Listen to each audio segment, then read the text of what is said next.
Great. So this session today is a lot of theory and a bit of workshop, I mean, hands-on stuff.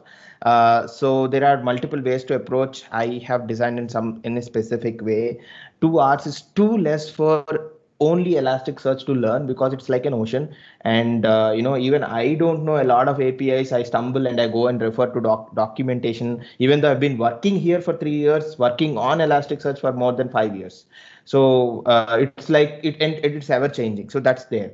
So for Keshav, especially you, and this might sound very, very basic, this session. There will be some topics that we cover as part of the able to, uh, you know,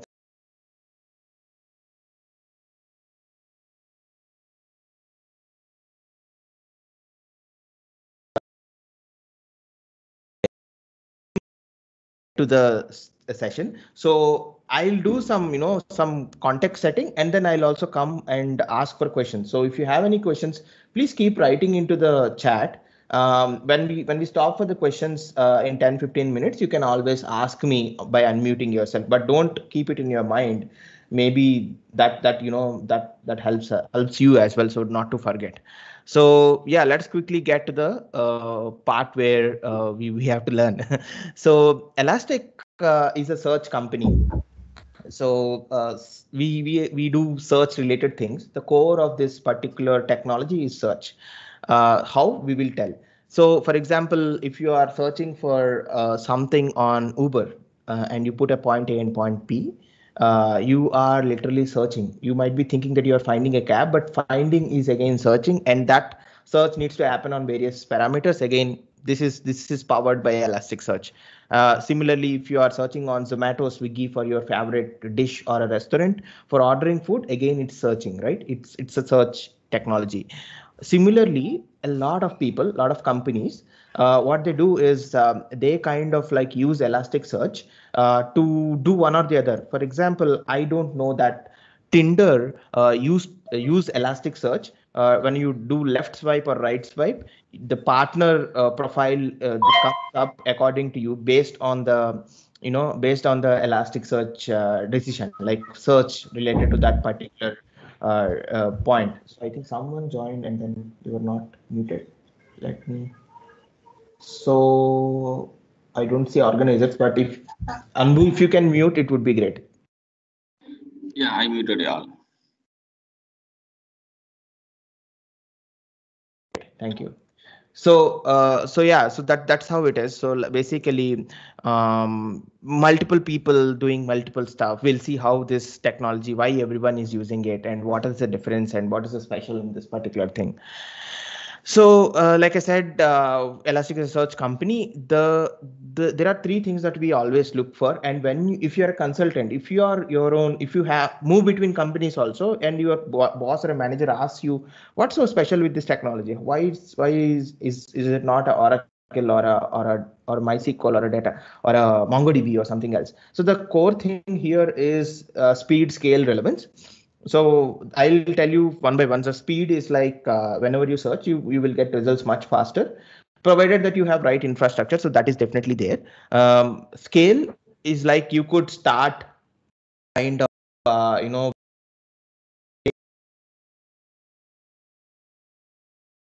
have people using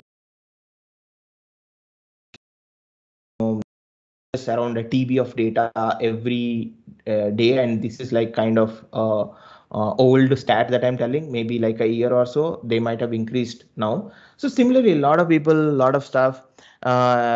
Scale, it can handle a large scale data as well, and it can do number crunching on top of it. That is an advantage for a lot of people who do that.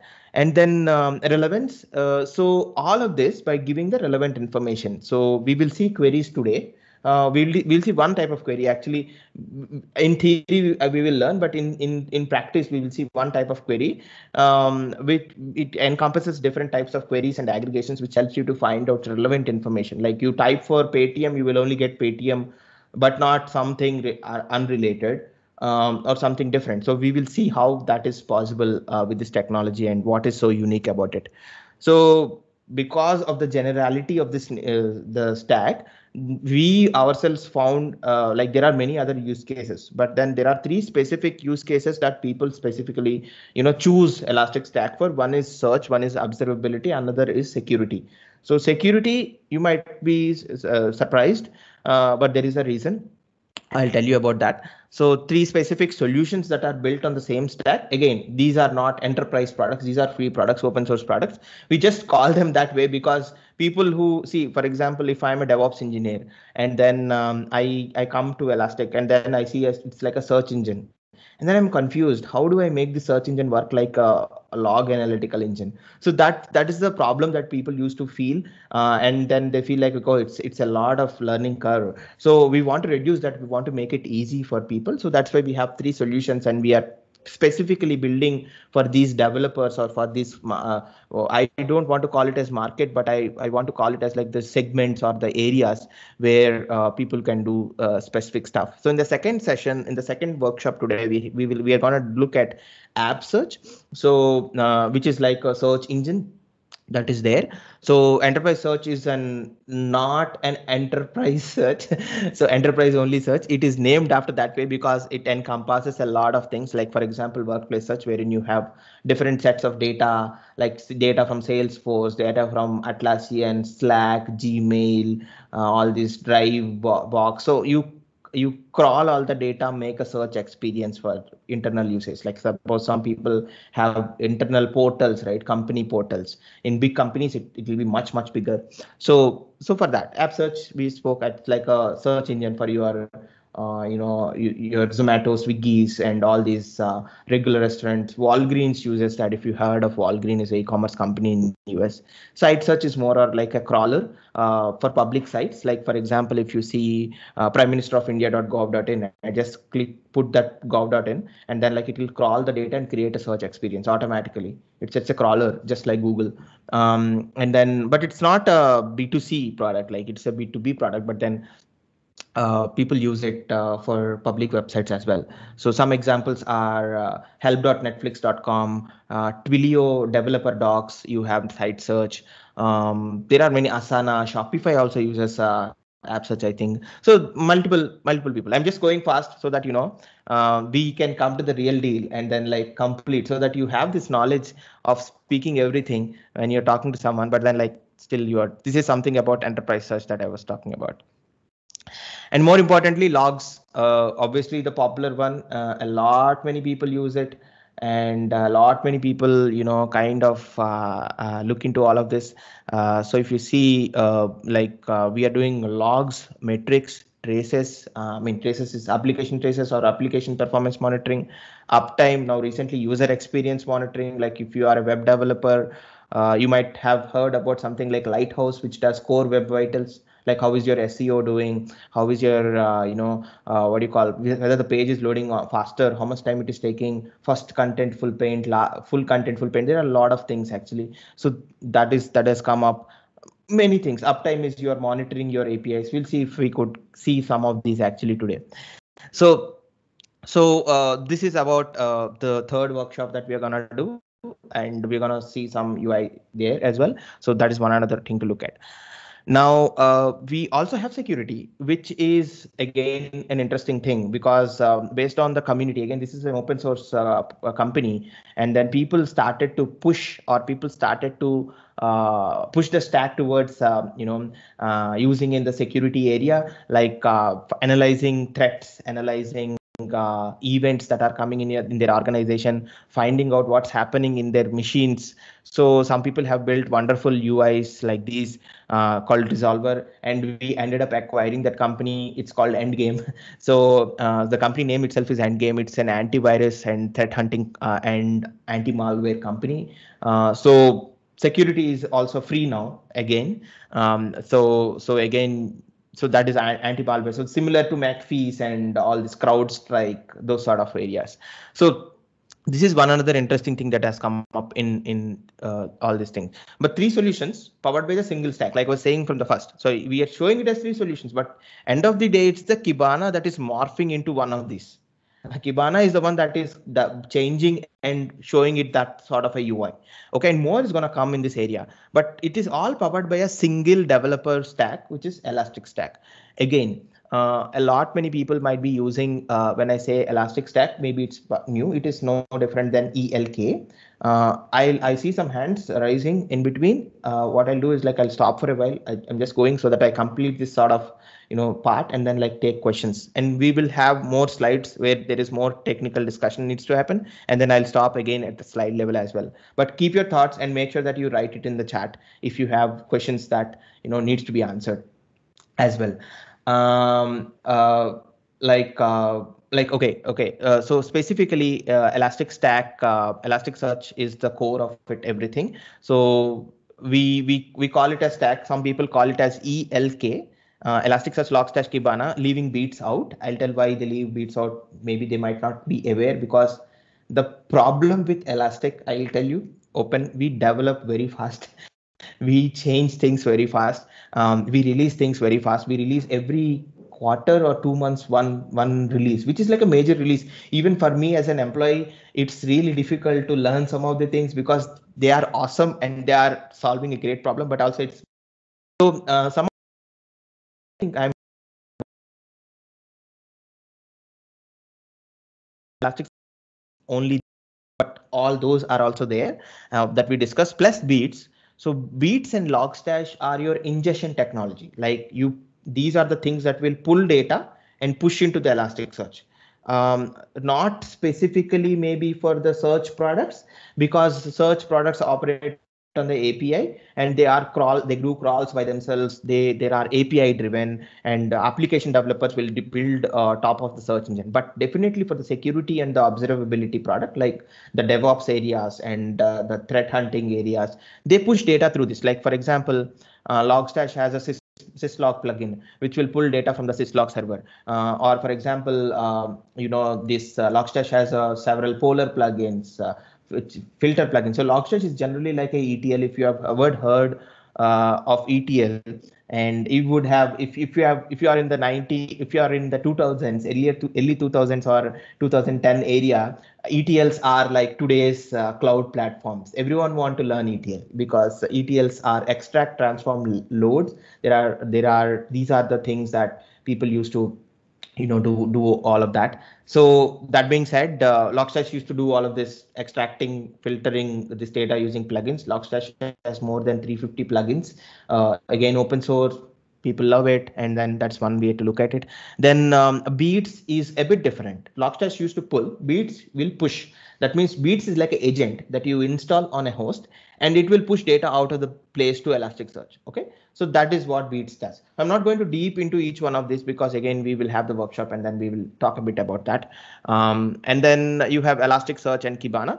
So what Elasticsearch and Kibana does is Elasticsearch is a data store. It is distributed system, like it has multiple nodes and work together to solve the common problem. Then you have Elasticsearch is distributed, REST API based. It means it has APIs, and it's a search engine. Search is a core part of this entire thing. And then it also has it also can work like a data store, like your regular MongoDB or Couchbase, all of these regular data stores, actually, like Cosmos DB, or a key value store, actually, something like Redis. So people use it for different reasons. So I'm just presenting something that is there, but then you could try out and do it something more as well. And then Kibana is a visualizer that we are gonna interact today, actually. So okay, so till now, any questions? I think there is a lot that I have shared already. And what's the time now? I think any questions that you can unmute yourself and ask. So please feel free to stop me in between again.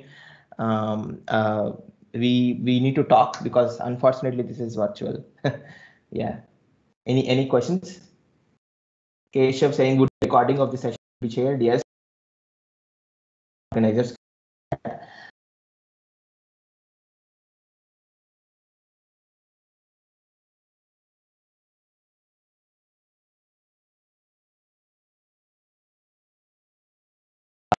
A lot of these, there is, unlike other open source projects like MySQL, Oracle, and a lot of these, We don't have a community edition, enterprise edition as such. What we do is it's called subscriptions, and there are a bunch of features that is only available in a specific tier or something. But if you use cloud, everything is there. So that's why it is cloud is more exciting and important. If you use Azure Marketplace offering, you get everything. It's an enterprise product. You get all the bells and whistles, security add-ins, machine learning, a lot of these you will get. So just use cloud. So that's why we are going to focus on the cloud as well in the workshop. We're going to show from the workshop itself. Of course, some of you might not have Azure accounts, etc. If you have, very well. If you don't, I'm gonna kind of like give you a free trial. You can spin off Azure. Yeah. So that's what I'm gonna talk about. Any other question? Yeah, I have one. So we had been using like 6.2.2 of Elasticsearch from last, like when we started like around an year back. Now it is like 7.3.2 or something. Right? So when is a good time to actually migrate it? Because the upgrades are like very fast. So Yeah. when should we decide when should we migrate? So to be really honest, you could upgrade every release that we make. Suppose today 6.3 is released, but next month or like 2 months down, another release has come in, and 2 months down, another release has come in. You choose your breaking change. See the breaking changes. There is a breaking changes document, like what is breaking. Generally, we don't break in the like we don't remove things in between the same release cycle. Like 6.x means we'll make sure that we might deprecate, but we will not remove that until 7.0 comes. So the point here is I want to make is like you can upgrade anytime, and it is quite easy if you are in a cloud, because we do automatic upgrades. Like you just click and then it will automatic upgrade. Or you could also do it when you are building this cluster on your own, but that is a rolling upgrade. You need to upgrade one by one node, and that can be done as well if it is up after 6.5. I believe the rolling upgrades are there, so that is there. And every version that we release are GA, that means are generally available, so are fully tested. There is nothing like a stable release and bleeding edge or this thing. If you want such sort of builds, we do nightly builds every day. You can do it, but we don't recommend even using it for beta, because these are heavily error prone. And then and then also like we don't recommend you to use it in like production at all, actually. So but you can try it out. So all our because it's an open source project, the entire thing is open as well, so we build in the public as well, so that you can pick up. Okay, I think we'll take more questions, but let me cover this slide and then it will clear off some more stuff. So till now we have discussed this particular part, right? The solutions, the stack, how it play, what are the use cases, what people do, etc. But we didn't discuss how it is deployed. So there are a bunch of things that are there that used to do. So if you see, we have a managed service, which is Elasticsearch as a service. The same, all fully, like someone was saying, enterprise product, and full all featured product running as in the cloud. Maybe if you are building on your own by downloading, you will have to take the effort of building it on your own, and managing this managed service is very easy. You will see that I have given that in the I will share you a document through which you will be able to learn it. So what this does is, like if you are an Azure, AWS, or GCP, we have regions, we have everything the same. The cloud is same. We are partners with all of these companies, more with Azure and GCP, to be honest. And then we offer all of that. And then if you have credits in one of these, like GCP or Azure, you can freely use it, actually. So you can link your billing account, and your billing account is also part of Azure. So that's how this Elasticsearch as a service works. And this is very popular, and then people use it. There are maybe like, I think 30,000 clusters at this point of time. People run of different sizes and shapes. You might see people like of all different types, like governments also run some of these clusters. Actually, these are SOC compliant, all the security compliant. Banks in India, several banks also run. So that's also there. Okay, so so that is about the offerings that where you could deploy. I am not saying that you can't run it on your own by downloading this stack. You can. You just need to do the heavy lifting and still pay to the cloud provider. rather than you could use the same credit, same money, maybe cheaper by just running this service. That's up to you. And you also get support by doing this SaaS offering. So cloud is a way to go nowadays. We all know, and we are all cloud developers actually. So it's up to you people. And then like Elastic Cloud Enterprise is for some people where they have their own data centers, like some projects.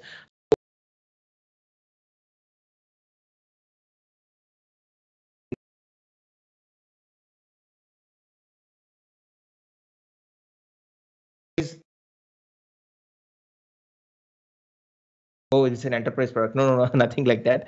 So Elastic Cloud, the same Elastic Cloud will zip it up and deploy it on their data center. So it runs internally like their own stuff. There are many, many companies who use this technology, this way of doing things because they have their own data centers. Like, people, there are big people like, Walmart and all. So they definitely need a very tight run ship, and then they want to control everything. So that's how it is. And then the latest and greatest, you have Kubernetes. So we have an operator on Kubernetes. If you want to run on AKS, GKE, EKS, OpenShift, whatever Kubernetes that you have, you can run this. Again, the mandatory thing that you need to look at this is make sure that when you are running this, you are the owner of running that application on Kubernetes. This is free. This is a free operator. You can get support for it. Again, we offer, just like how you run your own your own cluster and you get a license or a subscription for Elasticsearch. Similar way, you kind of get this thing. You can get this for the Elastic Cloud itself, but again, it's a free operator. You can use it. The caveat is you own everything, and you might need to, if you are running it free, you might need to do a lot of heavy work. I would still recommend the SaaS service because it's easy for you to get started. So yeah, there is a slide about it, but I spoke as usual. So of official operator, so you could, if you want to know more about this, I have a video, I can share it to you as well. So I'll stop here and take some questions, and we are gonna head more deeper into Elasticsearch, the centerpiece of everything, and look at some of these things that are there in below. So any questions till now?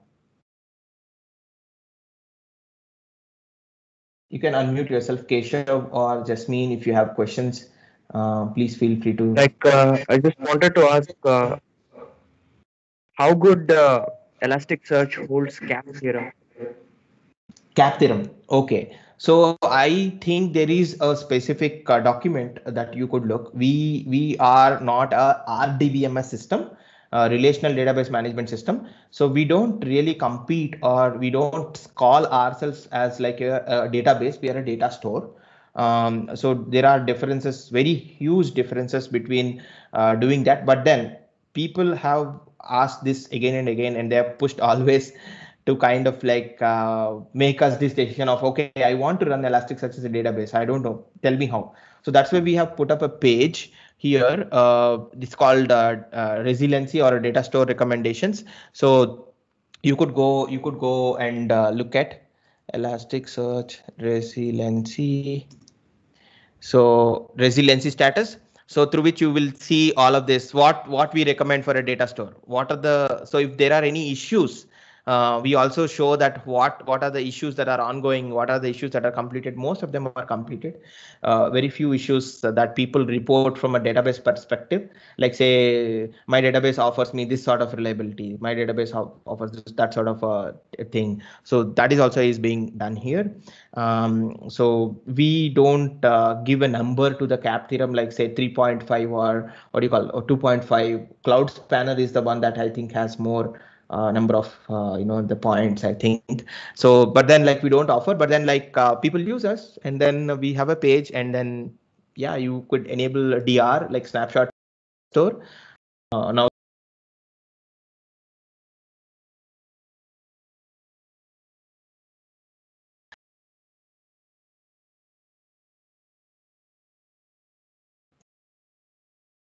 Jasmine,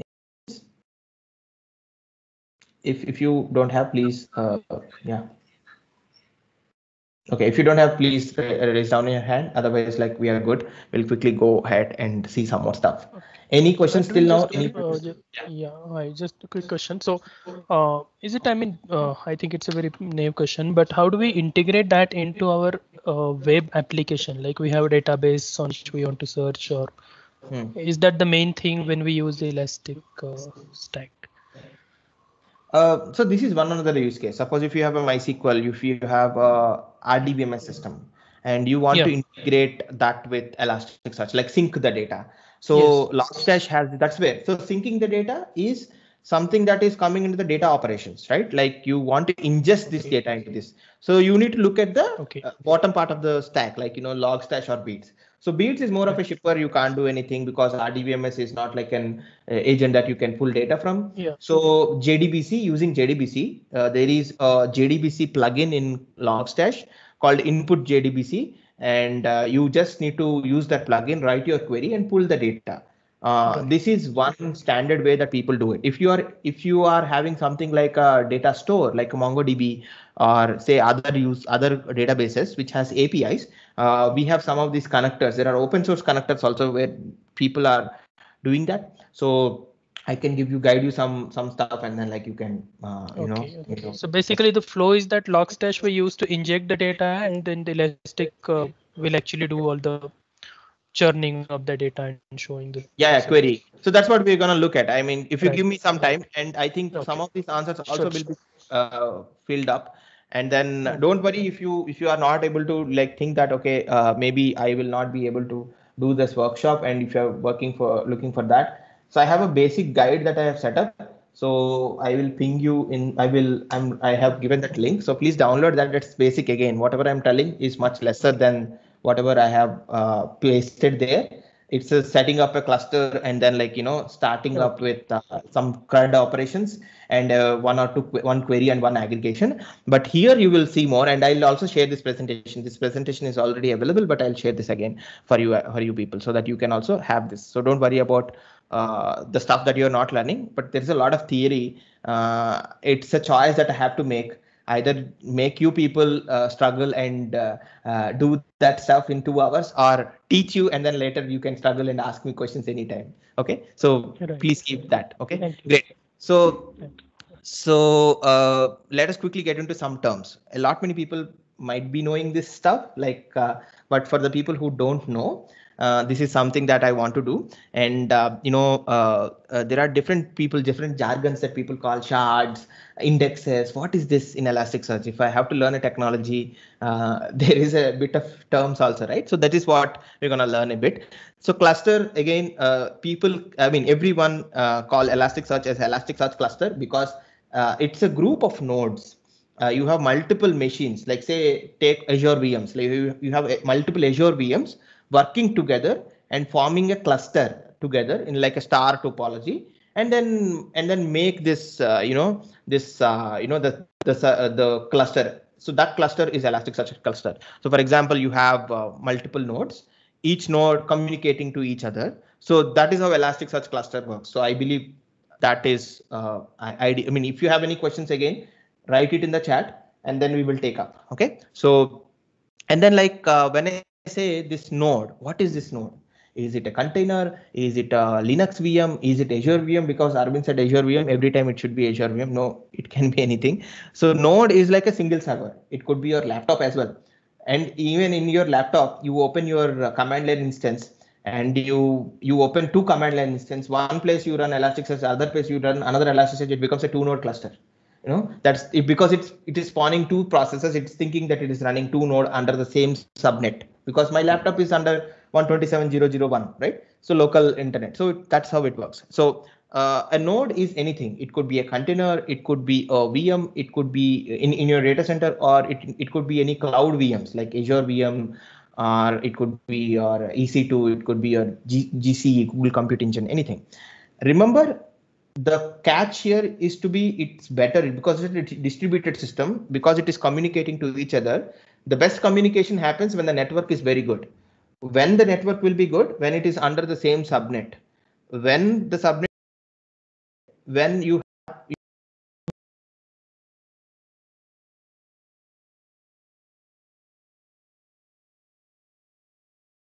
tolerance. Make sure that your cluster is built in the same region.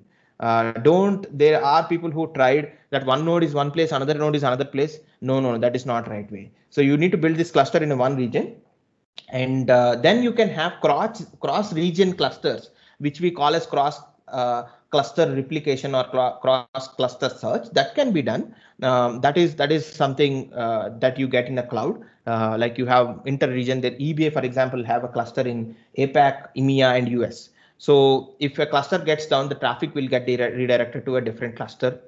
Customer will have a bit of latency, but the service is not down. Okay, so that is one thing to remember. So when you are doing nodes, so what these nodes run, they have Elasticsearch. They just run this Elasticsearch process. And like I said, it can be container, it can run any OS. Again, we are platform agnostic, we are vendor agnostic, so you can run it anywhere. So that's the beauty of it. And then I think even on Windows, people run Windows servers. So we provide MSIs. So if you are Windows centric, you can also run it there. I hope I'm clear till now. You have learned cluster and nodes and how this is being built. And I'm taking this as a approach that you download it and you are running it, but I recommend you to run it on a cloud service. But it's essential that you know all of this. So that's why I'm teaching everything. So, and again, data in Elasticsearch is stored in indexes. Indexes are like your logical home for your data. It's not your physical home for your data. I believe someone is unmuted. Please see if you can mute yourself. That helps. Okay. Maybe Anbu, I believe. Again, I'm sorry, Anbu, I'm picking on you. So, so here again, data is stored in indexes. Indexes are your logical home for your data and not your physical home. Why I say this? My next slides will answer this. But then remember, it's logical. That means you are talking to always to an index in Elasticsearch. Any solution, observability, or be it your search, any solution is talking to your index and not to your direct data that is on the disk. Your index is the liaison, is the agent, kind of agent, middleman, which is sitting imagine like that. Okay, so these are the indexes that you create, and your documents you query documents through this thing. How these indexes look like these. So you have three nodes, the same nodes that we were talking about, and then you have this like apps, which is an index, meta is an index, content in the index. See how I picturize this thing.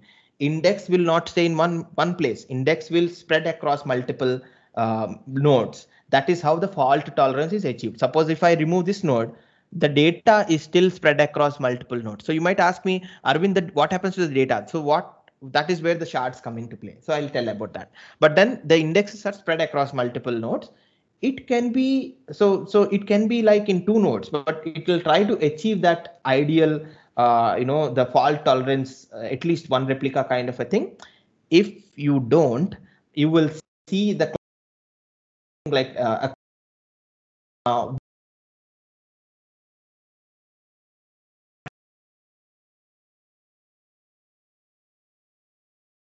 will show as green. So there is cluster status at index level, cluster level.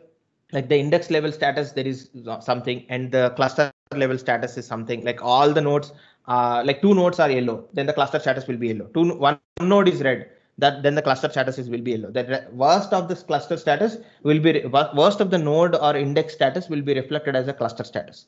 I hope I'm making sense. But this is not a difficult topic to understand, because you can also read it again. This is something that good to know. Okay. So if you have any questions, again, feel free to ask me. I keep making this request so that you are with me. Yeah. Okay. One question. As you said, cluster status showing it as red. So it is like a monitoring kind of thing it is doing, right? Yes, exactly. Okay. So we also have a monitoring page through which in Kibana, through which you can monitor the cluster, but through which also we communicate this red, green, yellow. So index red. I'll see if I could show that in the Kibana before we do that. So that's why I'm going a bit fast. So okay, so that is there. So this entire thing is very useful to understand the index part. But then how this data itself is flowing, that is where your shard come in. So this index, imagine this as an index. So each index have these shards. So what are these shards? Shards are like small buckets of containers. Think of like small containers or small pieces.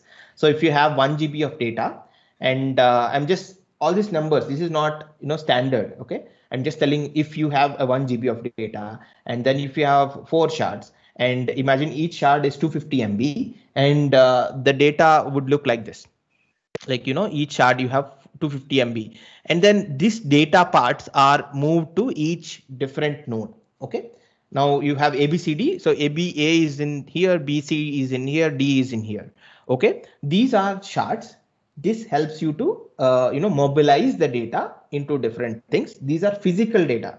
Now where your data resides on disk in the shard in a physical form, in a physical format. This is where your shard literally gets your data literally gets written to. Your index is a license which is talking to all the shards and facilitating this communication between you and this distributed environment actually under the hood. We already do this heavy lifting.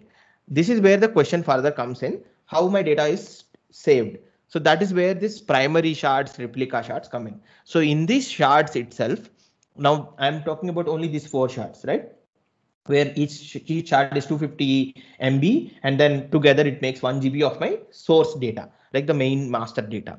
And then if I enable a replica, one replica to the copy of data that I have shipped, let's say in this index, I want 1 replica to be there, like each shard should have 1 replica. So that means it boils down, immediately becomes double the number of shards. You understand what I'm trying to say, right? My data should have 1 replica of copy. So that's where your shards get replicated. And what happens is Elasticsearch will make sure that the same data is replicated in a different node, like a replica shard. So you have A here. Imagine A goes here, the A shard. A shard will be replicated in the D shard as A1. Okay, it's a replica. Suppose if this node goes off, you will still have this particular node to kind of look into all of this. So the data comes up. So there is a fault tolerance. So imagine that you have this setting set, like, you know, I have four primary shards, like divide my data into 4 primary shards and 1 replica. And then imagine that you have only 1 node, but you have set this.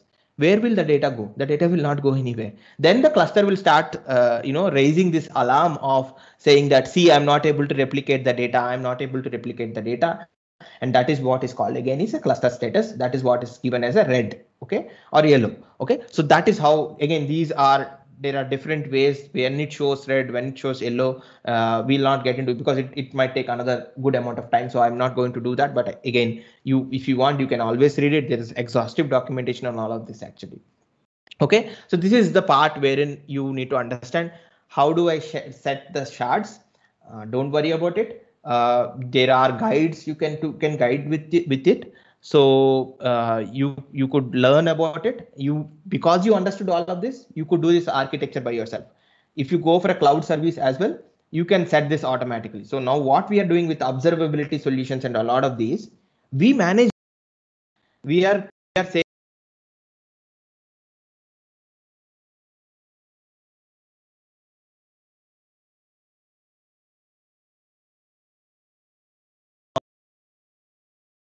if you tell that, and what type of data is it static data, like you know, Slack and all, is like content, blog data, Netflix movies, all of this like text and normal. It doesn't have time, but time series data is logs. It will generate every day, every minute, right? It will change. It will keep on increasing. So that is a time series data, like metrics, logs, uptime, information, or user experience stuff. It will keep changing. So it's a trend, right? So that is a different way to look at the things. So that's what I'm trying to explain here. Okay, so that's how the shards are. So any questions till now? Because shards is an important concept. Okay, I'll go one slide ahead and again take questions.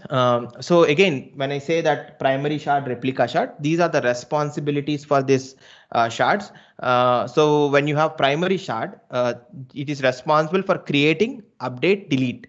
Like when I say Arvind, there is an index named books, and then if I write a document into it, and what happens is like the creation of the document on the disk, updation, or either updation or even deletion is done through the primary shard. Again, there is a hierarchy. So the primary shard is responsible for this create, update, delete. Responsible. Again, I'm not saying it will only do that. It will also do the reads, but only when the priority, based on the priority of the operation that is there. So pushes the data to replicas. After that, it is ingested. It will push the data to replicas. And important for write heavy architecture. Its primary shards are important when you have heavy writes actually. Okay, and then like you have replica shard, which is like helps with reads. Which is more for search friendly systems. Like you might need to have a bit more replicas, which will give you more throughput, and it will give you, less latency. So that is where replica shard come into play. And then you have fault tolerance, through which you will be able to do the particular, what you call the obviously like the thing that we told, like the DR actually. And then the scalability part, like you can scale the cluster with more, and more important for the read heavy architecture. So any questions till now? No questions, or it's sleepy or it's boring? So this is the yeah, please go ahead, Keshav. I just wanted to know how does the Elasticsearch support strong consistency or eventual consistency? Okay, so I don't think that we support eventual consistency model. So that means like when you push the data, so the data gets into the cluster, and we don't give as such any acknowledgement. It gives you a 200 okay. That means the data, we receive the data, and we eventually push the data to the replica shard and makes it available. So there is something called refresh interval. So if you have to go deeper into this, much deeper into this logic of the shards, etc. So what happens is when you talk to this index, so this goes to shards. That's what I explained. These shards and again contain a log called translog, operation log actually. So it is like a pipe that we keep moving these operations. Usually it happens in a millisecond. You will not be able to replicate unless you are ingesting maybe say 50 GB per second or something. I'm talking about 50 GB per second actually. That is when maybe you will see, and we test all these scenarios, most of them. So you see that if this small the shard contains a log, and when you push this data, this will be pushed into the pipe, and there is a refresh interval. That is another parameter that you can set, which will do a commit kind of operation. There is nothing like commit again. We are not an RDBMS system. There's no commit. There is no checkpoint kind of a thing. So there is no rollback actually. You can directly, because it's a data store. It's a NoSQL data store. Okay. So basically here you have this translog kind of a system, and then like it will push and it will do. If you pick out this topic and feel feared about like, okay, my data will not be there, it is not. It will not be like that. It will be there. It will give you maximum scenarios. Most of the scenarios that we have seen that it will never do that, because it follows the eventual consistency model, and it is being written to the disk, and then slowly it is flow on. But in that moment, if you get a search to ask for that document, again, 99% of the time it will respond with the document, because it's already ingested. You will not be able to find out, stop that event of the second. But there are chances that your search might not give the latest thing, because people want to do that as well, it seems. There is an API that we are introducing called point in time, wherein you can freeze and only get that data from that point of time. You don't want the newer one. So these are again deep dive topics that we can go through eventually, and I'm happy to help. If you join our meetups, please join our meetups. We do more of these sort of sessions as well to help you understand and more about the Elasticsearch and topic actually. I hope I answered your question, Keshav. Yes, some of it actually.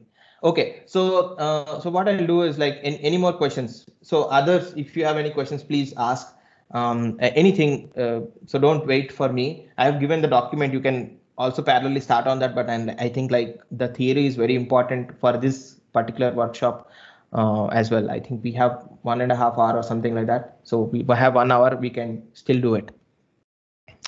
So from here, I think most important part of it is completed, and there is nothing specific that again you need to worry about. Elasticsearch ingests everything in JSON. So we eat JSON, drink JSON, sleep JSON. So most of it is JSON, and configuration language is YAML.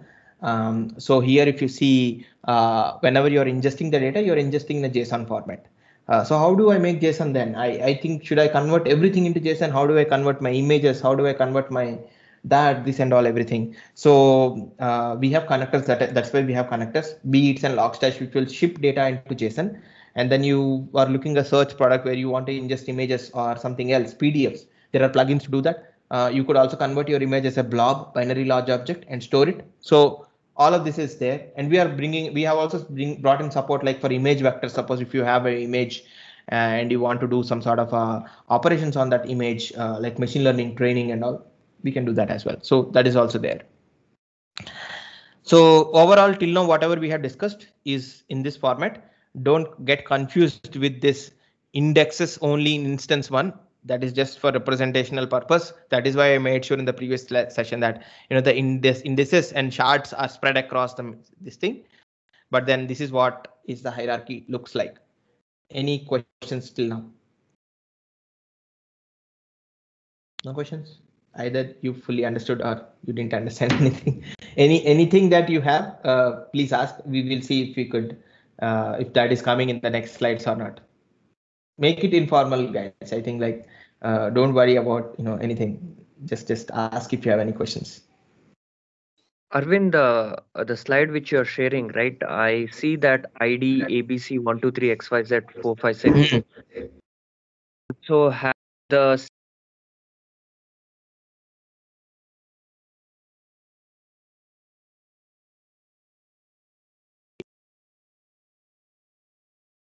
same ID, right? Just yeah, okay. So if I have set my replica as 1, right?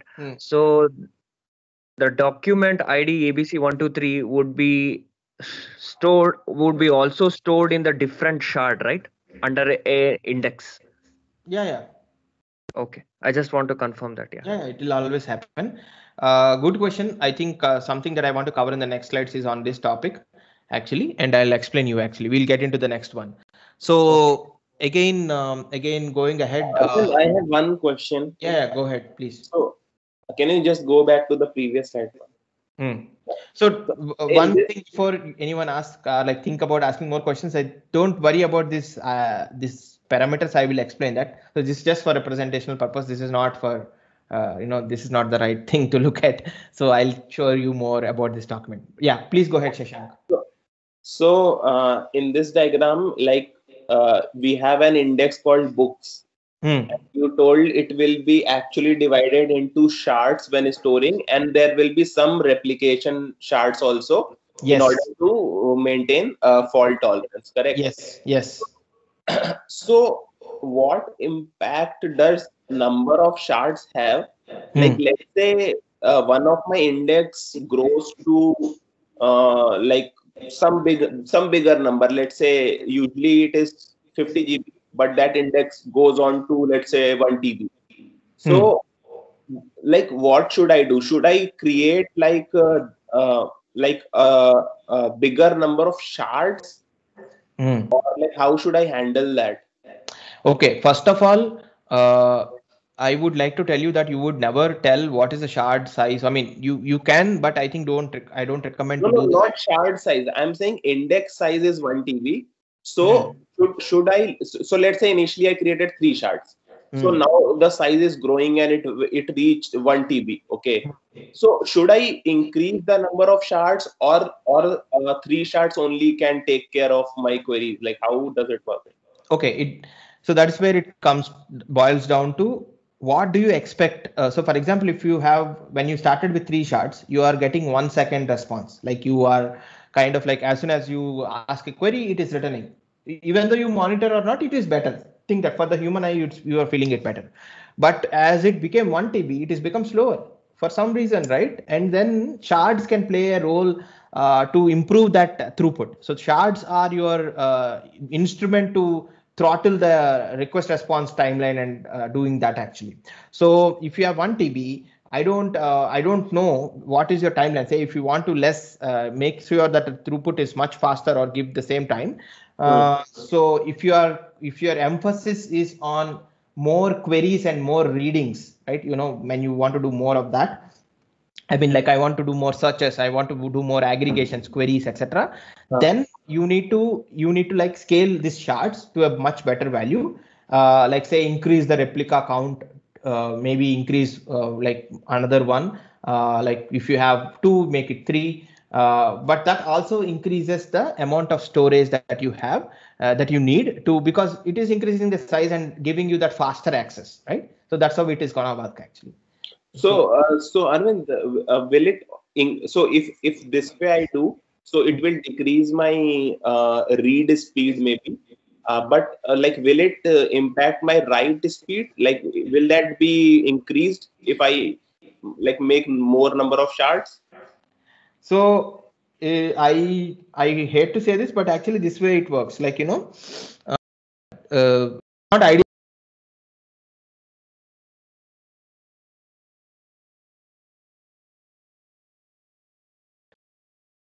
Can yield you faster result. Okay, but more replicas also means like faster results is like faster read times. Like you can query and get answer faster. Okay, so that more replicas means it will the primaries will delegate the data, the request to the read the replicas, and replicas will work on the problem and give you the data, and like it is faster. Okay, so because there is more number of copies of data, the reads happen much faster. More primaries are possible only when you have you want a heavy write system.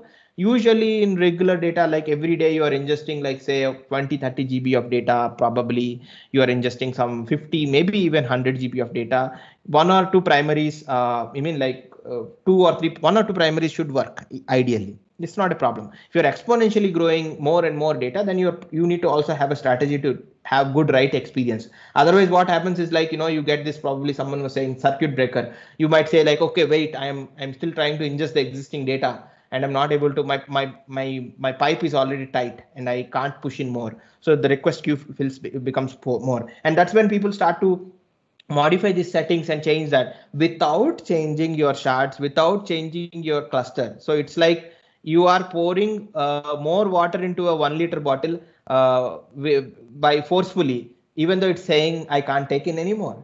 Your solution to it is to use a hot air to expand it even though it goes out of shape, but you still will be able to accommodate that. So how I would take it is like you need to add a node and you need to add a shard. So it should happen both at the same time. Sometimes you might not need to add a node and you just need to add a shard, increase the number of shards. That might work. Sometimes because you need more data coming in, then you might need to add a node as well. So that's how. And when you do all of these operations, Elasticsearch automatically it just rebalances this everything on their own. So it doesn't need anything specifically to be done by you. Okay. Thank you. I hope I answered that part of the question. Yeah. Okay. Let us quickly go to the next slides. So there are multiple types again in Elasticsearch, and then you might have heard this more number of times than ever, like master nodes, data nodes, etc., etc. So as usual, like in any distributed system, you have data nodes which kind of like hold the index data. Master nodes is for cluster administration. There are coordinating nodes, which is like a load balancer. We recommend only if you have more than 6 nodes in your cluster, be it master or data, then you might need a coordinated node. Otherwise don't need, because it's used for distributing the bulk indexing, like what Shashank was saying. I have more data coming in and there is a node which is less populated, then you kind of like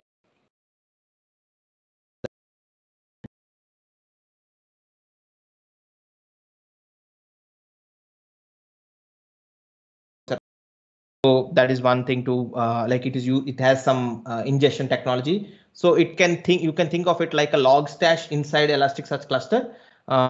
It has a specific functionality, like it'll take each event and parse it and do the same stuff. So we have introduced this in the 6.0, and then from there we are trying to do more and more stuff there. So you can also go and look at it, and machine learning nodes run the machine learning stuff actually. So yeah.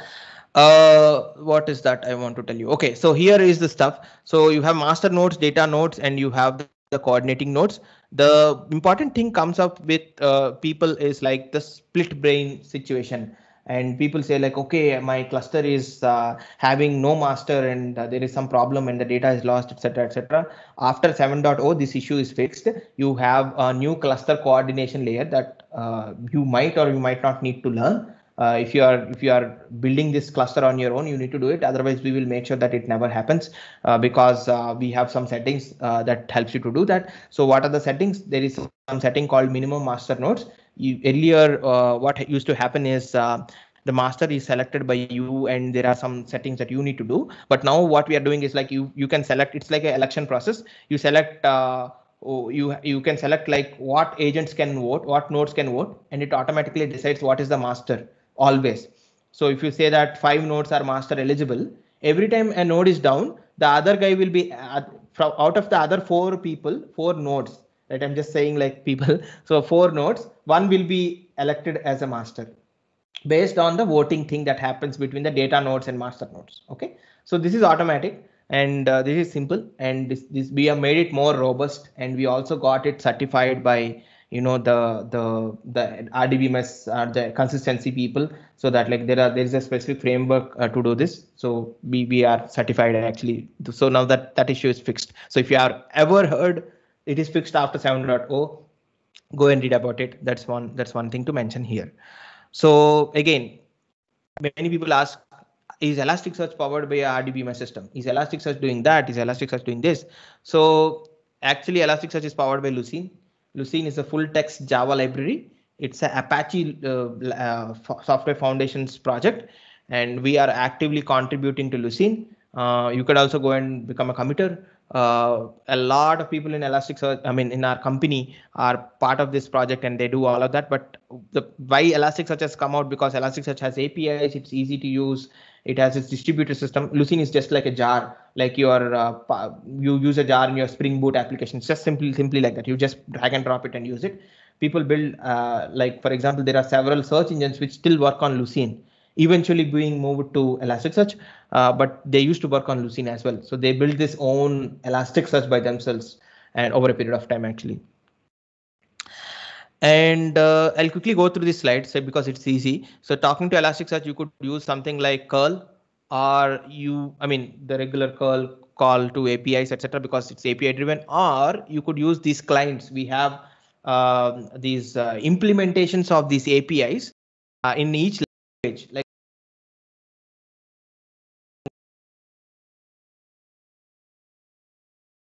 .NET client, Ruby client, Lua client, name it, we have it. Everything. We have Go client, Rust client, we have everything. So you want to do it, we are there.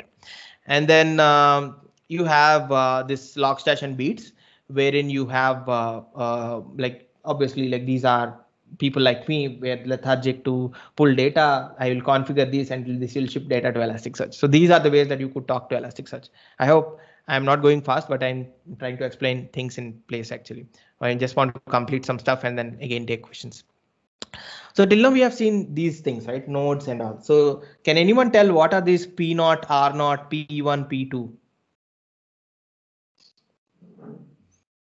Can anyone tell that what are these R0, P1, P2 in this? Say this is a cluster and these are nodes. What are these small boxes? P0, P1. Which one? Primary shards, maybe R1, R2 or replicas. Okay, that's right, correct. So P1, P2 are the primary shards. See, for P1 you have R1 here. For P2 you have R2 here. So this makes it much clearer. Like I was saying something, right? The data is distributed one place. If P0 is down, you still have R0 here, right? So also which node is, you can find out. Index a document. What you do? Any idea about which node it is, which shard it is? You just talk to an index. So what is an index? Tell me what is the index name in this slide. Anyone can tell me what is an index name in this slide? I'm showing that already. Customer. Yes, customer is your index name. Here you see that customer, I'm talking to customer. It is there in this cluster. And then I put this data called John Doe and like it will return me a result actually. So it tells me some specific stuff. Now, a couple of things to note here is types. If you have ever heard document types, it is removed. I don't want to again explain that because it's not existing anymore. So if you are hearing that about types, so just try moving out of it because it's something design related stuff that we want to fix it. So there is only one index and you store one type of data called _doc. Earlier there are people who used to different type of data, so that has changed. Okay, so this is post 7.0. 7.0 we remove types. In 5.0, I think we told that we'll deprecate in 6.0. In 6.0, we said that we will remove in 7.0 and we removed it. So this is how that removal happens in Elasticsearch. So we take it at every some place. Okay, so so index, it's customer. Type is document. ID, what is this ID? Is this ID and this ID is same?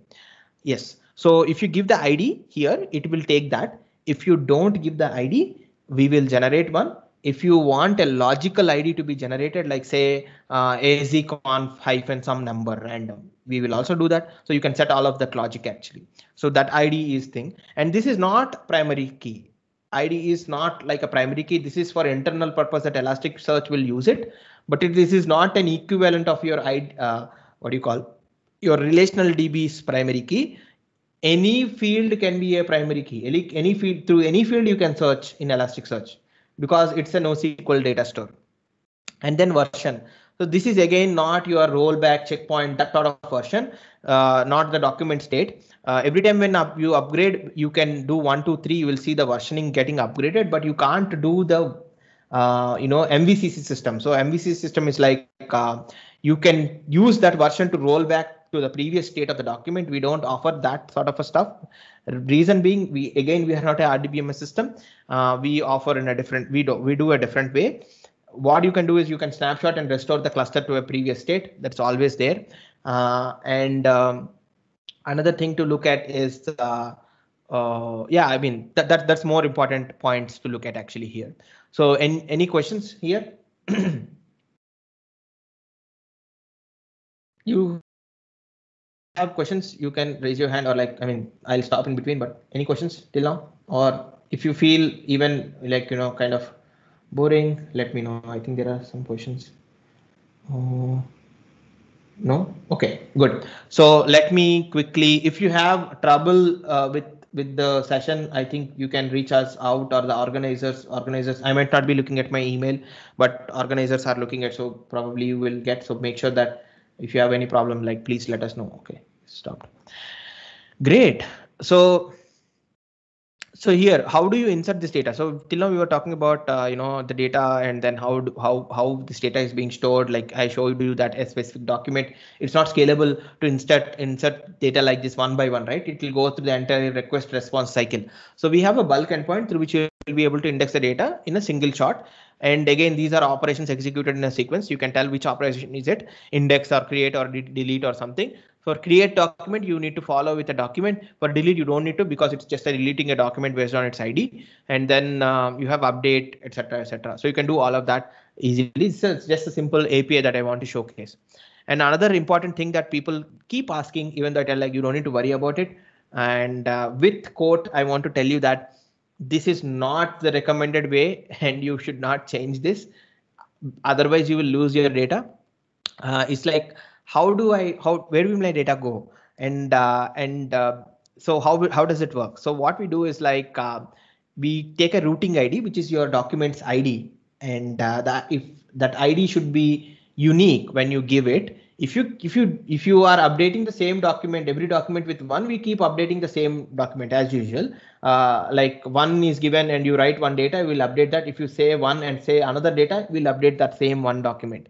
But if you leave that ID for us, we will generate unique, and every time you write a new data, it will be written as a different ID. Okay, so that ID forms the routing ID. So we'll take the hash of the routing ID and then do a modulus operation by number of the primary shards, and then we'll get a shard, obviously number of primary shards, because modulus operation is done, and then it'll get a number. That is the shard that, okay, that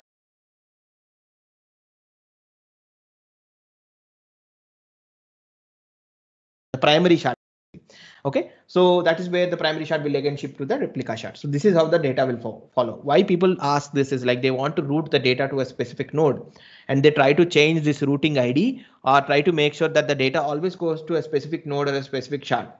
Some people who are advanced and some people who think that it will help, but you will lose data if you screw up the ID field. I'm being really blunt here, but if there is any way that you do it by yourself, because Elastic is not handling this, Elasticsearch is not doing this, it has no idea. You have changed the algorithm, and then it might potentially lead to it. If you are doing that, do it at least at the node level. Don't do it at shard level. Like there are settings that you can learn. It will reroute the data to a specific node. That can be done, but don't do it this level of stuff. But I'm giving you as information because you want to learn deep dive.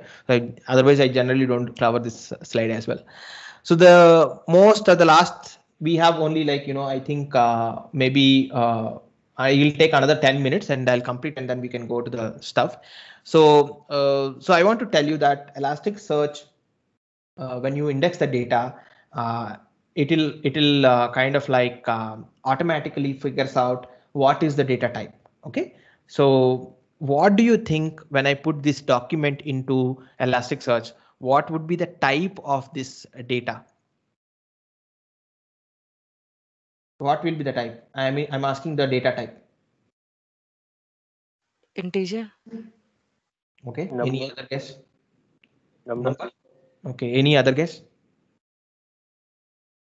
So you are giving Elasticsearch the luxury to, okay, you decide what data type is it, and when you put this data, it will automatically decide. So guess, another guess. Anyone else? I just want to make it interactive. There is nothing wrong and right. I'll tell you, it's good that we all know about it. Okay.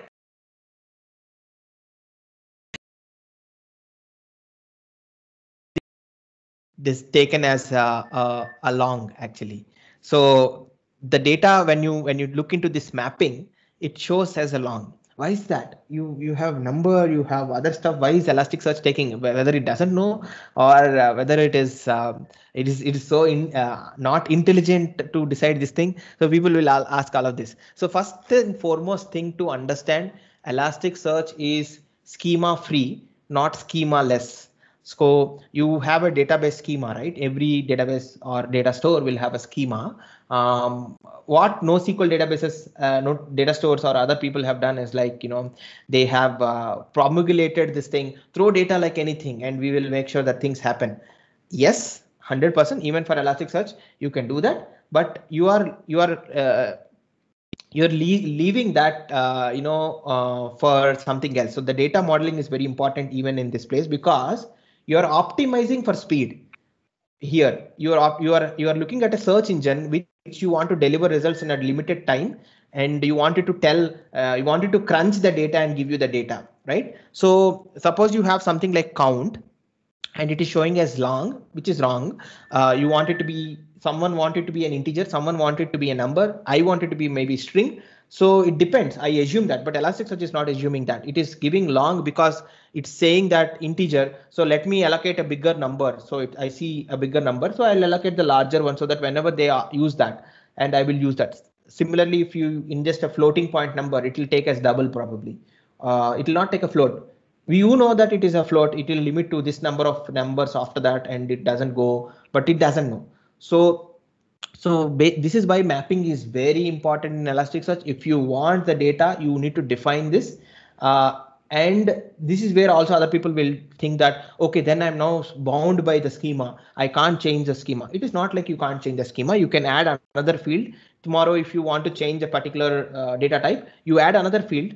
Like say until now you added price as one field, but you change the price to a different type of a field. Then you say price underscore new or price underscore 2, and then you add a different data type. And from then you start shipping into that field and leave the old field.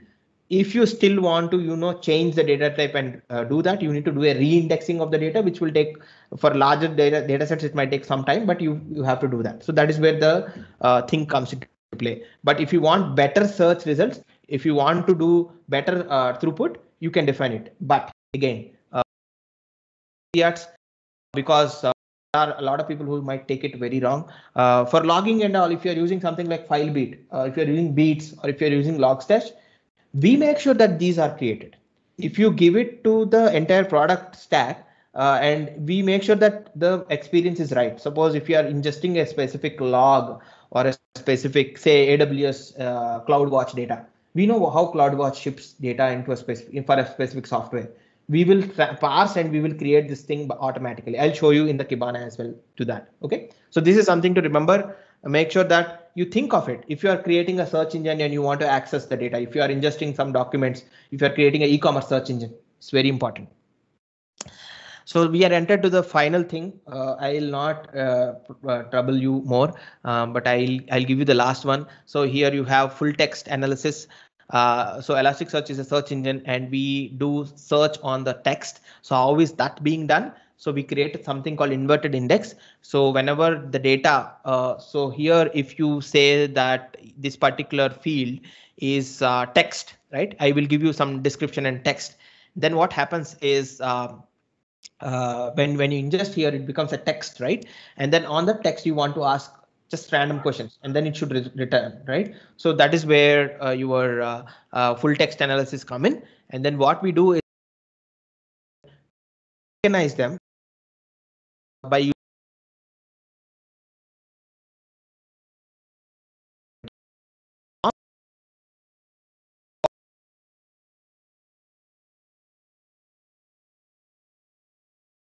data set in the corpus and keep a frequency, the count, and then write the document ID. Suppose is there in the 3 documents. So we wrote 1, 2, 3, and the frequency is 3, right? And the choice is only once, and then I wrote which document it is. Now I believe you are getting the point where it's like creating some sort of a dictionary come reference field through which I can refer when I'm searching, right? This is an data structure that we are creating, which is we are calling as inverted index. Again, this is just a generic name. We have specific data structures called BKD trees, tree maps, specific stuffs that through which we'll store all of this. Now, this is not the end. So we do much more than this. Not just creating this tree, this particular structure. What we also do is like we put through an analysis process. This is called full text analysis. So what we do is like whenever the data comes in, say the data comes with the HTML data, I could use a character filter to remove specific characters like the HTML data or specific data. And then I tokenize them using the tokenizer. So when I go to the tokenizer and I see that, I tokenize based on the white space, you see, I broke them into this particular stuff and I will make this particular set like tokens. And okay, I can also do token filters. What token filters does is there are different filters, which I don't have time to again discuss here. So for example, there is synonym filter. There are words which mean same meaning, but are different, like fast and quick are same, like jumping and doing something else like is the same word. So we remove one word from this that particular word and keep other word and add the document ID here. Like if I have fast and quick, I'll remove fast or remove quick and increment the count and keep it. Whenever I am searching for fast, I'll make sure that I'll do the query for this one as well. So Elasticsearch does that part easily. So when you use that synonym token filter and when there are several token filters, there are soft word filters. Suppose if you don't want a specific word to be part of your index, like say some abusive words that are there, and you don't want them to be searched, or you don't want them that words, you just want to remove. Or if you have words like say is, was, the, this, that, and all. So all of these words. So there are 32 stop words, I think, which can be removed. So that is another thing to look at. So token filters is important thing. Tokenizers, we spoke. Character filters, I spoke. So all of these are analyzes. So there are analyzers for Elasticsearch. Again, we offer this as a bundle. You can choose. There are language analyzers. So Hindi analyzer is there. Bengali analyzer is there. I think we don't have Tamil and Telugu analyzer, but then like there are analyzers which will recognize languages, which will do this tokenization and makes it available for the search. So that is one thing to look at actually. Let me go ahead and show that. So I'm going a bit fast so that we have time to discuss about questions and like do the workshop a bit.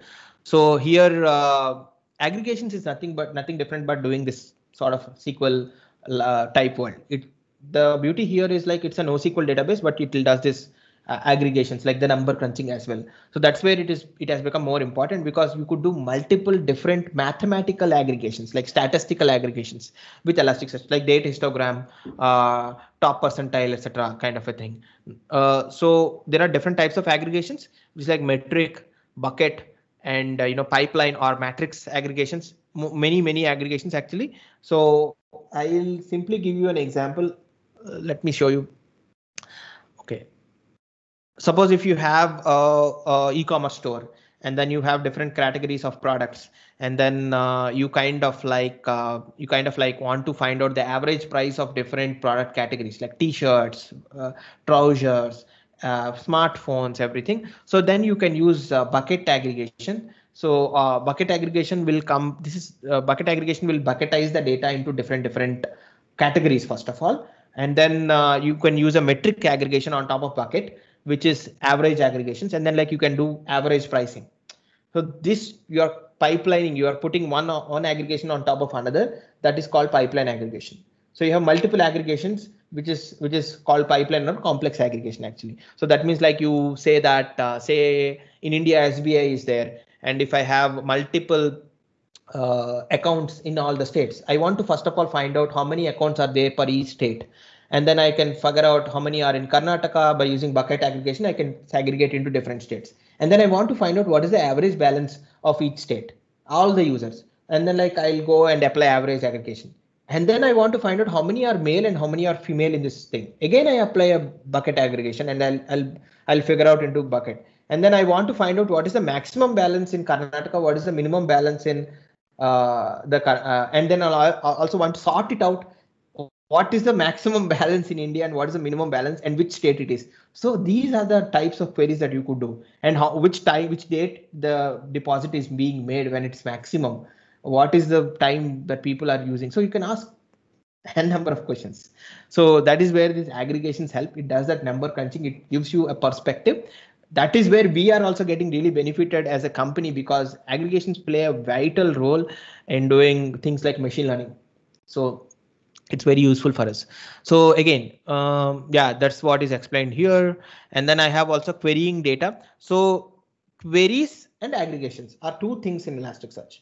Okay, they are not mutually exclusive. They are inclusive. So you can query a data and put that data through the aggregation. Okay, so that's how it works. So here, if you see, there are multiple types of queries: full text queries, term level queries, compound queries, geo queries. So we'll see a bit of them here. But before that, I want to again tell you that there is a structure, a syntax that we follow. It's not so crazy. It's easy only. And we also have autocomplete for you to figure out if you are writing your own query, or you have Kibana itself, it will generate queries automatically. So if you see here, I have something called match query. So this is the query DSL that I'm talking about, query domain specific languages, syntax actually. And then you have match all query. Like what it does is like select star from this particular Elasticsearch cluster. It will do a select star. Of course, there is a size limitation. It will not bring the 1 TB data. If there is 20 documents or 40 documents or 100 or 1000 documents, it will bring that. This is a select star query. Match query is that it does that OR logic. It will just bring everything into the thing. Okay, and then like you also have multi-match, wherein you can do search on multiple queries actually. Then you also have term queries. What term queries does is like, you know, you have this say, suppose, like I said in the previous query, if I have SBI and if I have data and I have country code in my thing, I told you that through bucket aggregation, I will categorize and all. What I want to do is I just want to pick a specific state and see the data. That's it. I just want to do that. So you could say query term, and this is the field name. So I say country code and say KA. It will bring in the size according to the size parameter, which is not given, which is 20 actually by default. It will bring the 20 documents. So that is what term query. So if you want to, this is like about a handle, like a Twitter handle, like say Kimchi, and the username is Kimchi, and I'm saying that query all the data using this particular parameter. So term is a very specific thing. Suppose if somebody wants to track a package in FedEx or DHL or DTDC, so term queries are the ones that are preferred. that number is not a number, it's a keyword. The data type is keyword. That's why you need to learn about mappings again. You need to learn about keyword, and then like you index like a keyword, and when you are searching on term query, it will give you faster results, like in milliseconds, and it will search and give you all the documents. And that's why you see that the document is here. Even in the e-commerce world, when you're tracking a package, it shows here. That's how they might be running a term query behind the scenes. So that's how it works actually. Okay, great. Then I also have a bool query here, so which is like if else similar. So I say that this must match this thing. This is filtered by tech, and it should not be greater than 10, less than 10. Their age of the user or something. And okay, I did something wrong. Okay, and then we apply some other fields, and then like we do all of this actually, and that is what is called a bool query. Through which you are applying the term thing itself, and wrapped under term thing itself. You also have nested queries, like a query inside query. You can have a bool and a normal query. See, if you see here, I am using a bool query, and I'm saying that this thing should have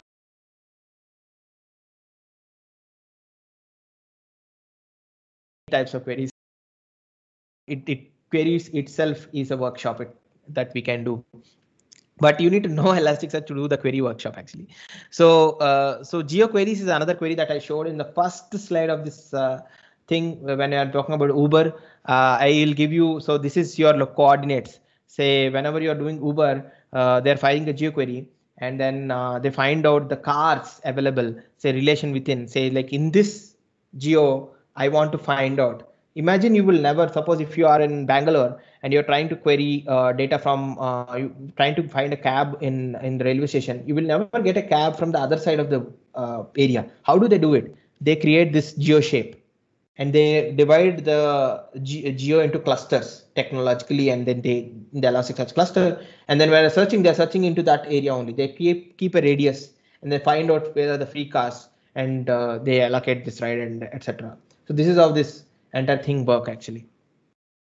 So using which you can create this large scale architecture. This is my last slide, and I'll share the slides. Don't worry about it. Now let us quickly get back to the workshop in the limited time that we have. We have 25 minutes, and I believe the workshop can be done in 25 minutes because I made sure that it is small and easy and not so difficult to use. I believe everyone has the workshop details, right? You have that? Okay. Yeah, everyone has the workshop file, right? I've pinged the link. I'm pinging it again for people who have come in late. Maybe might not have. So all are with me. Any questions till now? Anything that you are looking at? Anyone, please, if you have any questions, or if we can go ahead with the workshop, please raise your hand. Otherwise, no, sleeping. Okay, so I'm gonna proceed with the workshop. So if you have any questions, please let me know. What I'll do is like I'll create a cluster, and then I'll do that. You can use the the PDF here to kind of like do all of that. Let me paste this in my stuff.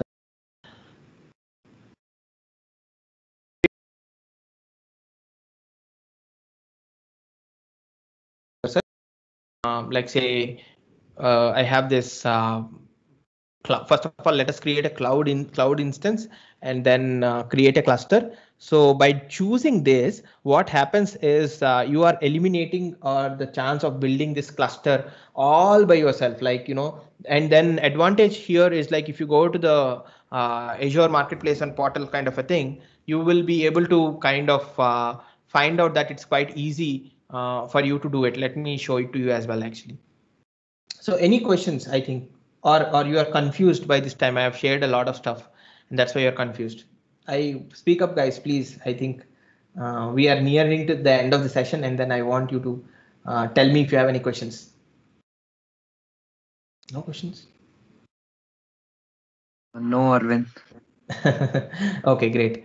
But I think like let us go ahead. So what I'm trying to explain here is like I have this marketplace through which you can use the same this service. So when you have this, what you call Elastic, if you type Elastic here, you will get two particular solutions. And Elastic Cloud Managed Service, this is the one that I'm talking about. So the other one is also ours, which is like a ARM template. If you are into Azure very much, you understand what is ARM template. So it's an deployment, but this is like a managed service. If I set up and subscribe, what happens is you still pay with your credits. You still pay with your everything that is there with Azure, but you can use Elasticsearch here with full support, with all the features, everything. With you don't need to manage and lift a finger related to stuff, and then you can simply get started. So I just logged into this place. So just see that you log into this cloud, and then using the link that is given there, you can either sign up with your Google ID, or if you have a Microsoft account, you can use that as well, or you can sign up on your own with your own email ID, and then click create deployment, and then choose one of these. So because we are doing the search and observability, later point of time, we will not use this particular templates, but these are templates actually, which will create the relevant hardware profile and relevant search profile. But Stack is the one that is common. If you want to use it for different use cases other than this, you can choose Stack. We're just using the demo, so I'm just kind of like using that Stack actually. And again, IO optimized, compute optimized, different types of hardware profiles. When I say hardware profile, what is that? So let me click on the see details. So it gives you a specific sort of instance type, like i3s, R5s, etc., etc. So if I show you here, probably this is going to be a different type of the structure as well as the VM profile. So that is where it's going to differ. So let me quickly go back and I'm choosing the IO optimized because it's general purpose and it's easy. Choose a place where you want to do it. I'm choosing Azure. I'm choosing Singapore here because it's near to me.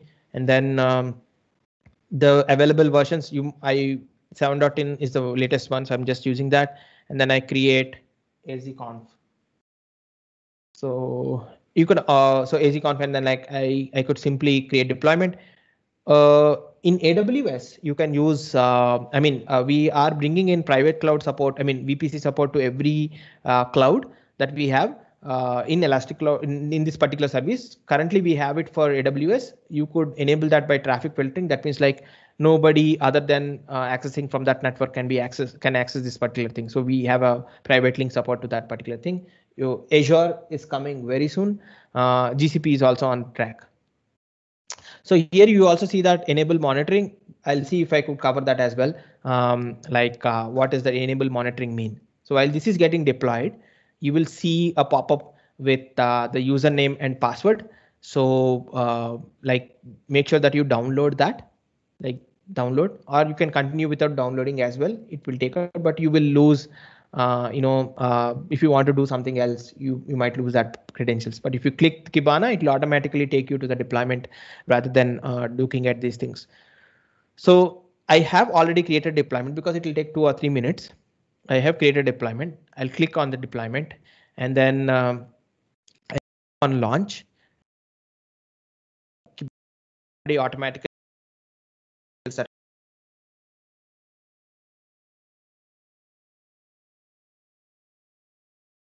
redirected to me a home page. I have different pages again. Each page has different set of stuff that I have. So there are multiple ways to approach this particular thing. I'll go by the document that I have here. So what I've done, I've gone in, sign up to the cloud, and clicked on this particular thing, and then created this particular, the enable monitoring, etc. And then downloaded this file. Now I'm here at the ingesting data. Okay, this is same thing that we covered in the session. We could have done it piece by piece, but we might not have time. So that's why we are doing it now in one single shot. So just use this thing to, kind of change and play it with it. Just read some stuff. What we are gonna try to do is go to the dev tools, and then here if you see there are multiple menu items. So let us minimize them for visibility, So there is dev tools. Let me increase the size. So there are, we will click the dev tools, which is like wherein you can run API, wherein you can run the calls to APIs on the cluster. You can do search profiler. How is your search doing? Like if I run profile, it will tell me my search is doing this much, how much, how good it is. And it will also show me, I don't have an aggregation. Otherwise it will show me how my aggregations are also doing. It'll show there is a Grok debugger. If you have a Grok pattern in your Logstash that you want to debug and find out whether the data is properly happening or not, you can do that. There's a Painless lab. Painless is a language that we introduced to do the computations inside queries. We'll not get into that, but this is interesting thing as well. So this console is a console which helps you to do all of that easily. So let me first of all show some. I use the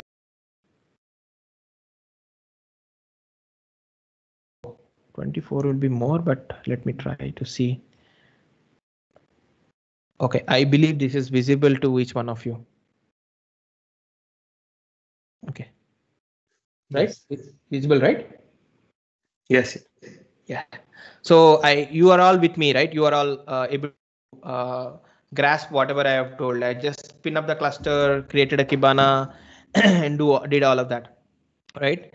Let us see get underscore cat and underscore indices. So you will get autocomplete whenever you're doing this. And when you do this, you will see 200 success, how much time it took, and then you will see the different indices that are there. Because it's a bigger font, you're not able to see clearly, but showing that. You could also go and look at different node stats like cluster API. You can see cluster health and how the cluster is doing. Status is green, number of nodes, number of data nodes, etc. When we looked at indices, you might also see this particular thing called number of shards, number of, what do you call it? It's not going away, but me. Okay, good. So you will see the number of shards, how much data is being ingested in that particular thing, etc., etc. So I have an index called national parks, and I have 59 documents in them. The number of primary shards, number of replica shards. I can also enable that the heading. So you can run the commands and you can do it. It automatically runs on the cluster. This is like running a curl. In curl, what you need to do is you need to give the cluster ID, the Elasticsearch ID. So if you want to do this, I can go here, run this. It asks me the username password. I say Elastic and give that password, whatever it is. And it'll okay, it's throwing error because it is not accepting it. Okay, it's not accepting it, but other than that, says that you can't authenticate because I am purposely giving it wrong address, but you can access. So this just Elasticsearch on the cloud, everything deployed with multiple nodes and all the health related stuff that is being there. And you could also see the activity, like for example, we did this azconf thing, right? You could also see what it did, how it did create all of this. You could see and you could observe what and all we were doing, configuration, data stuff and everything. And remember all of this like a managed service on Azure by using your credits. Why do you need to build Azure VM? Using Azure VM or AKS, why are you like unnecessarily doing that? You need to focus on how do you want to build the data itself? Why do you need to worry about all of that? So that's why I was not recommending that and trying to reduce the work that you do here. So yeah. So if you have any questions, please ask. What I'm going to do is like I'm going to create this index here and then show this create, read, update, delete documents.